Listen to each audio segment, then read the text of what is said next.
Welcome to the In My Opinion Show with Ronald Barrington Robinson and friends. With us, we have Mr. Henry Hatter. Hi. We have Miss Jackie Williams. You forgot who he was. You surprised me. We have Miss Denise Smith Allen. Hi, Ron. How's everybody? Great. And welcome all our millions of viewers worldwide. Let's talk about the death penalty. Should it be reinstated in Michigan? Father kills his wife, 2 children, and then kills his 2 biological children, then slices and his bound wife's throat. Now this has just been going on too much, not just in this incident, but around Michigan, where boyfriends have slaughtered their girlfriends' children, and vice versa. I know when I was working in the system, there was this lady that put her baby in a microwave oven. And another time, there was a lady that put her children in a washing machine. All this resulted in death. This heinous situation has got to stop. And I know Michigan does not have the death penalty, but in certain instances, it should be reinstituted. Okay, I'm not saying that will stop any of these heinous acts, but maybe it might put something on people's minds that, hey, look. If you do things like that, then you got to pay the ultimate price. Period.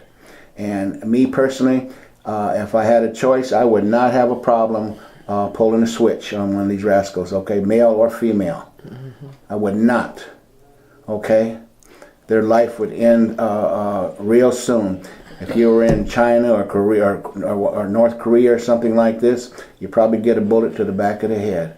And maybe that's what some of these people. I don't advocate violence, but maybe this is what some people need here.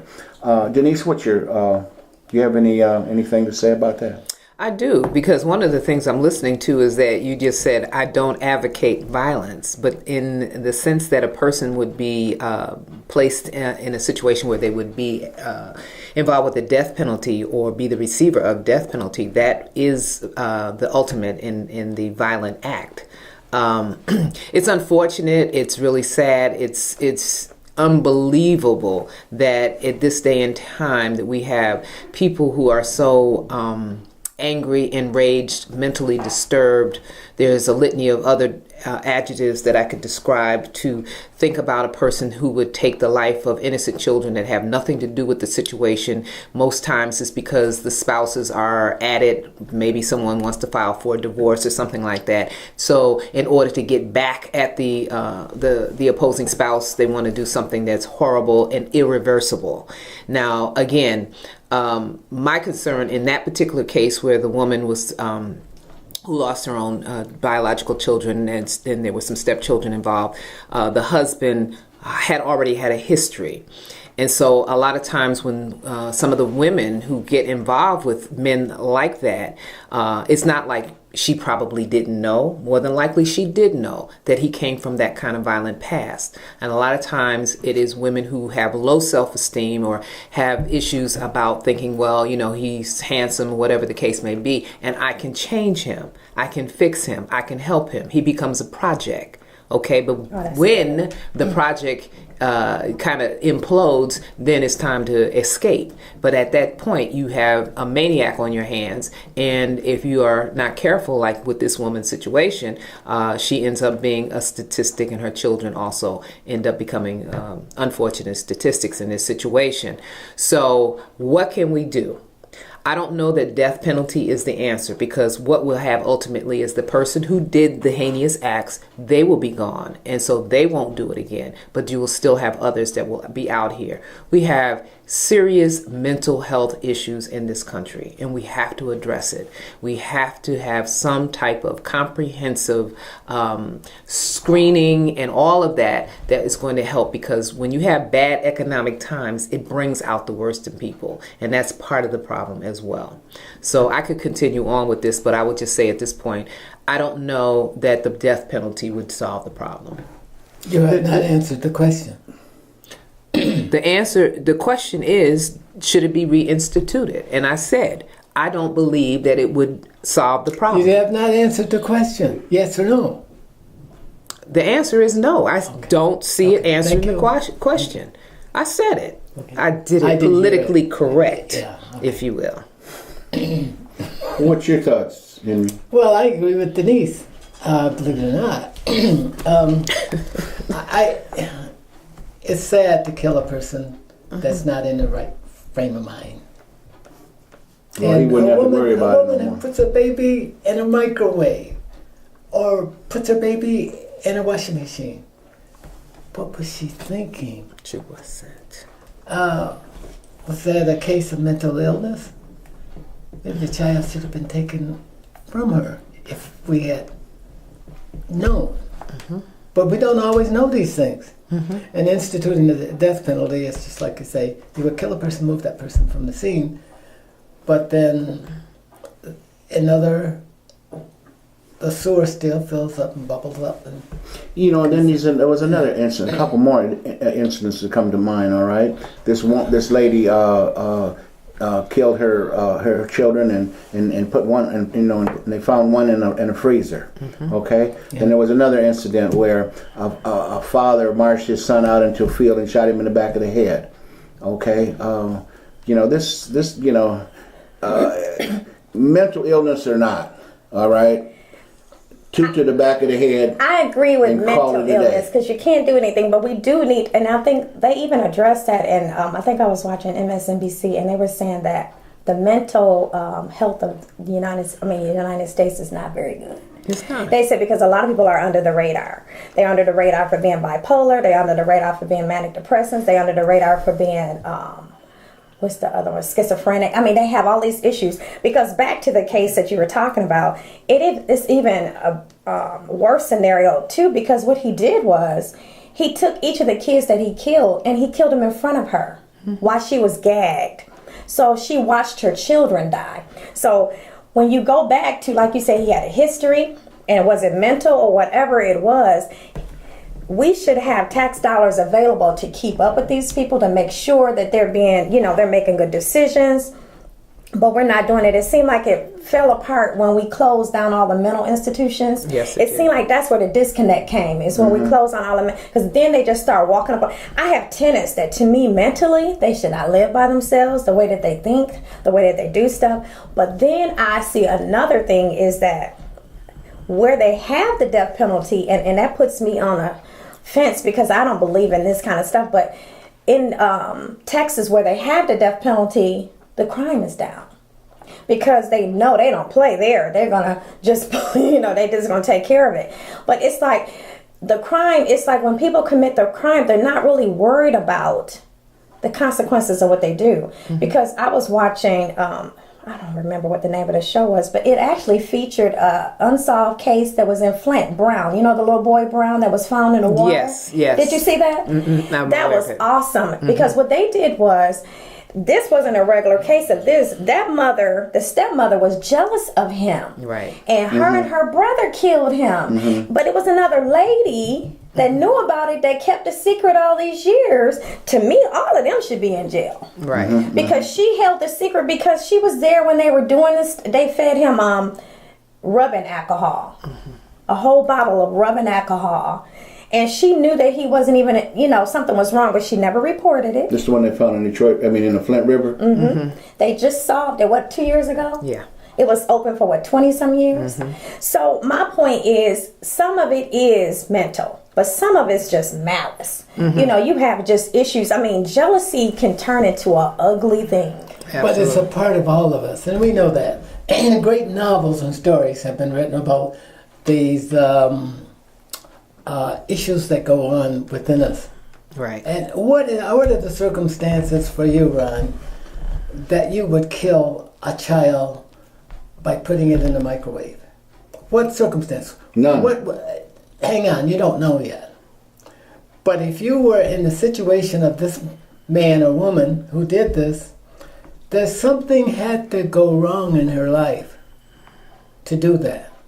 To watch a baby scorch and pop in a microwave. Yeah. Wow. Mental illness. Well, Mental illness. Something's And broke. what's wrong with the whole country right now? Well, I'm telling They're you. mad. They're sad. No. Hang on. No, let me try to put this together. Because there's a lot going on in the country, and we're not the people that we once were. We've changed. No, we have. Part of it will even go back to social media.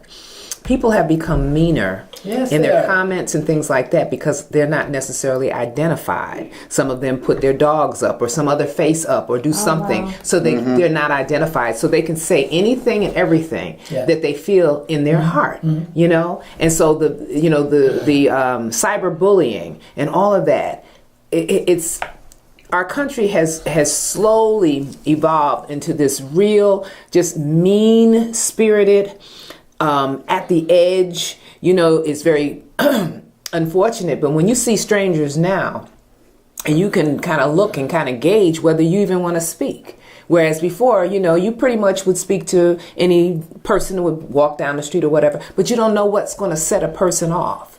Because like I said, the mental illness thing has taken off. And yes, here in Michigan, particularly since they set aside and closed up all of the institutions. Engler was. Yeah, he was. We understand. We remember. I remember seeing them being closed up and people being forced out of those places. And some of them were real pits. We get that. But we know that now, without all of the resources and funding that's necessary, there are some people that we know that need to be taking medication that refuse to take their medication. And when you have people like that, you have shots that can be offered, but if they're not, then you have to deal with this whole involuntary process. So you have to have family members or people who know them, because sometimes they're disconnected from families, that have to go through. So there's this process that's in place that is so convoluted that we don't do what we need to do to help those that are in need. I know that you must come into contact in your profession. Yes, absolutely. With a lot of kids. Kids and who adults. have to take medication, Haldol or something. Yes. And in school, they Yes. will fight. They will pick up a teacher and slam them and stuff like that. And we have a higher incident rate today of those kind of kids than we had ever before.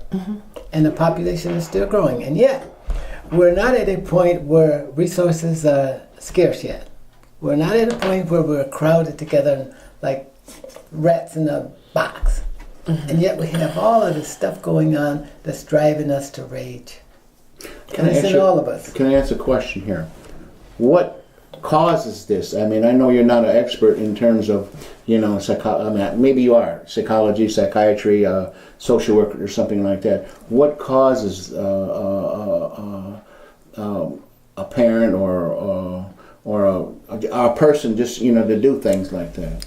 I mean, I know it's, you know, we can say mental illness, but there's it's a quiet storm. And I'll just bring back the fact, back in the early 80s, we had a conference. The Association of Black Social Workers had a conference here in Flint. And there was a professor by the name of Carl Taylor who predicted, he wrote his thesis, his dissertation on what was going on in Detroit as it related to those persons who were involved with the drug trade, and how the drug trade, you know, particularly crack cocaine at that particular time, had just decimated communities.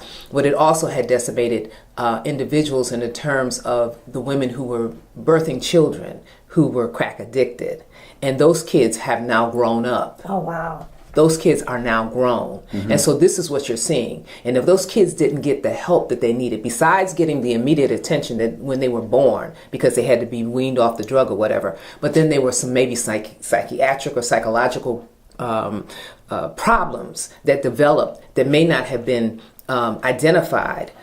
And just the kids grew up, and now here you have, and he called them, these will be our future Frankensteins. So now we have, you know, these kids who may not have gotten the attention, the medication, the nurturing, and all the rest of that kind of stuff is needed. And so they don't have a problem with, because there was no filter developed for them. So they don't have a way of differentiating really what's right and what's wrong. So the frustration comes in, they're upset, they can't parent, they don't know how to parent. So you can see why a person did this. You don't agree with it, absolutely you don't, but you don't see what got that person to that point. And I dare to say that that's one of those scenarios. Okay. I would dare to say that. That is a great analogy, because I heard somebody else was talking about, we are living with the kids that parents were on crack back in the day. And as we run into different parents, and as you go to the schools or whatnot, and then when you talk with them, this is what they'll tell you. Well, this is what we do at home. Because if you go to their houses, and because I'm a landlord, I go to their houses. It's so dysfunctional because they're so used to dysfunction, they don't even know what it could be, because they're hollering at them, and he hollering at them back. It was a little boy, and I can tell he had a mental issue. And when and she's yelling at him, and he is gone. He's just looking up. He wasn't even there, but she's calling him, and he didn't answer when the first few round off. So she got to calling him everything. I said, "Can I just go get him?" Because he's not responding, because he's shut down. Yeah. I said, "Can I go get him?" I went in and got him, and we took a walk through. And when I got him back, he was just smiling, because he had just left that place and went to a happy place, because you could tell he's in that place too much. And so people disconnect when they have, and then I see that, and that's why I try to teach as much as I can. You guys, if it didn't work for you, why would you give that? It's because that's all they had to give. That's all they have to give. That's all they know. Their parents didn't have any time for them. They don't have any time for their kids. Their parents didn't want to take them to the doctor to get diagnosed. They won't take their kids to get diagnosed. They won't take their medication. They won't make their kids take their medication. So we suffer. And so it's as though our hands are tied, because the parenting is what's really hurting us, is because these kids are parenting kids and they don't have a clue of what they're doing. Exactly. We can show by the scores in school, grades in school, their behavior in school. They don't answer well to authority. That's why they walk around like, who can tell me what to do? No one has ever told me what to do. They don't respect authority. They don't want a job because they don't want anybody telling them what to do. They don't connect job, money. They don't connect those two, and it doesn't matter. They'd rather be broke than somebody tell them what to do, because this is what the standards were in their house. Yeah, we have. Now the question is, should the death penalty be brought back? After this good discussion, I still hold my position that I'm not ready for that yet. I'm not, particularly in light of the fact that there were so many people who, through this Project Innocence, have been found, not guilty. Right. Okay. So we're not going to be, putting out this broad brush and saying, yes, this was a heinous act. There's no question about it. Will you bring these people back? No, you won't bring them back. You have a family or two or maybe three that have been destroyed. Because you got to think about that man, that crazy man that did that. He has family, and all of them are not crazy. That's right. All of them are not. And I'm sure that they feel pain and anguish from what he has done and what he did to the previous wife. Okay? So, you got to think, this thing is much bigger and much broader. And to say, we can sit here and we can be angry and say, yes, death, and in other countries, if that is their norm, so be it. But here in America, it has been used too much with partiality and vengeance against a race of people and all of that. So I am very much saying, let's really take a hard look at that. Well, my position is still yes. I believe in the death penalty with people, as I indicated, what they done to their children. All right, that's the point I'm trying to make. Now, there's no ands and buts about this guy that killed, his two stepchildren and his two biological. There's no question about this. About this woman, putting her child in a microwave oven. There's no question about this woman killing her kids and putting them in the freezer. Those things like that. That's my point. That's who I'm after. Those they can be crazy as hell if they want to be. No, they Right. were all But of they them gotta all of them were crazy. Right. They gotta go. We see. Crazy is not the word, but Well, dysfunctional. Right, Okay, they wouldn't have to worry about being dysfunctional any further. But even on the other hand, too, we do have those dysfunctionals where they're just, you're doing things out of malice. You got some issues going on. You're hearing Sure. voices or whatever. Back to what you're saying, it's just not being healthy. But also, you have situations where I think that we did a lot of when Engler came and closed down those mental institutions. He also restricted the funds. So now you have all of these group homes. Mm-hmm. But okay, it's not the same format because group homes, you can go in and come out when you want to. So you have access to people, even if you're not taking your medication. Well, inside of the institutions, you had to take your medication, or they had you at least in a building where they can watch you. Now these people are free to roam around. They won't go home if they don't want to go home. And the group home, a lot of them people in there, and not all of you guys, don't get all upset, but a lot of people just sleeping when they're in there. They're not. I went to the movies and somebody brought a whole bunch of people to the movies, and they're in there cussing and yelling at the screen so they could see the movie. I'm sure it was supposed to be a movie they wanted to see, but there's problems in everything we do, but it seemed like we need to restore the funding. Yes. Absolutely, Restore I the agree. funding I agree because with he you. cut all of that money out. But we paid for it more than we wanted to. You know what I mean? So we need to restore what was working. Yeah. That was working. And we already know that a lot of the people who end up in the criminal justice system came from the mental health. Yeah, exactly. Because they said the meds that they offer at prison is just like having a mental ward. They said most of the people in prison are on mental. I mean, they have. Thorazine. Well, What is it? there's other medicines, but it's equivalent to the Thorazine to shut you They down. said that when the morning comes, I was watching the show and it was saying when the morning comes, they said mostly everybody has to come by and get something. To maintain because it's something wrong. Yeah. So to me, go back to the source. Where did the problem start? It started when you closed down the mental institutions where they had a place that was safe. They didn't have to worry about surviving, or they didn't have to worry about any of that because they were taken care of. Everything is not worth cutting dollars. But I'd like to just share this with you. Did you read the story about one parent criticized the school for locking her child up for having violent behavior? Did you read that a couple of days ago? No. No. Yeah. I recall in certain circumstances where kids are so violent when they're about 12, 13, 14, that they lock them up in the room, and that's almost against the law. You can't isolate the kids, you know that. But they go in and beat their heads against the wall like that.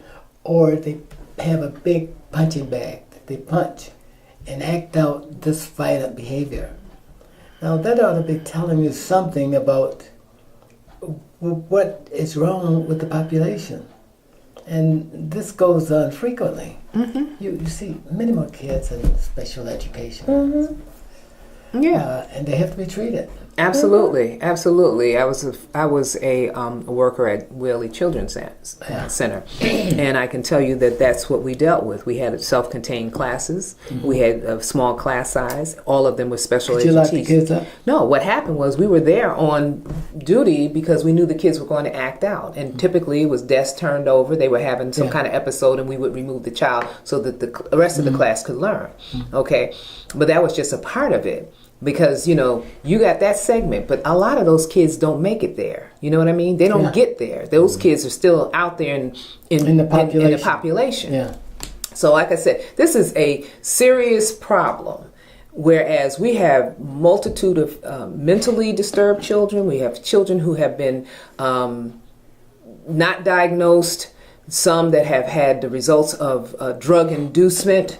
And now you've got this whole other slew of folks that are coming through that are opiate dependent. What will happen to their kids? I've had mothers that were pregnant and came in and had to have their children 2 or 3 months down the way to be taken off of the drug. You know what I can't even imagine You know, I mean, you and I, all of us sitting here, a child being born and then it's opiate dependent and it has to be weaned off the drug. You know what I'm saying? So where's the mindset? Where the mother is messed up, the child is messed up. And so this is what we got going on in this society That's today. Right. That's right. You know, so it's deep. It's more deep. than we want to admit. It's deep. It's very deep. And the funding is very low. Yeah. Funding is very low, but we're still going to have the problem because it's not going anywhere because we're not doing anything to resolve it. We're not penalizing parents enough. I know parents that came and dropped dirty when they had a kid and they still got their kid because they want to do the reunification, and sometimes they don't need to be reunited. Sometimes we need to be firm on what we're saying to them and say, hey, you're messing up. This child deserves a clean chance, you know? So sometimes I understand restoring because I worked for Ennis and I would see it more than I wanted to, you know. They would restore families and a lot of times they shouldn't have been restored, and you see them in the system later. There you go. Exactly, because they're not ready. No. They're not ready. No, they suffer too much. So to answer your question in regards to this whole death penalty thing, I think that our society is too sick, and I don't think that is an answer, particularly in Michigan. We need more stuff. Well, no, it's not. It's not a total answer.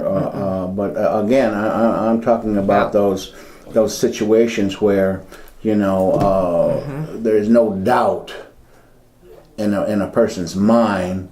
You know what I mean, or authority's mind that they in fact are the ones that did it. Okay, and I understand that a lot of people have been exonerated. You know what I mean, with the Innocence Project. I'm not speaking in terms of that. All right, because there's still thousands that are incarcerated right now that are innocent. Okay, and again, I've brought this up before on other shows. Is that that them doggone prosecutors that withhold us information, all right, they themselves should go to jail or go to prison. Right. Okay? Right. But this has been a very wonderful conversation. I've learned a lot, and I hope you two out in TV land also have.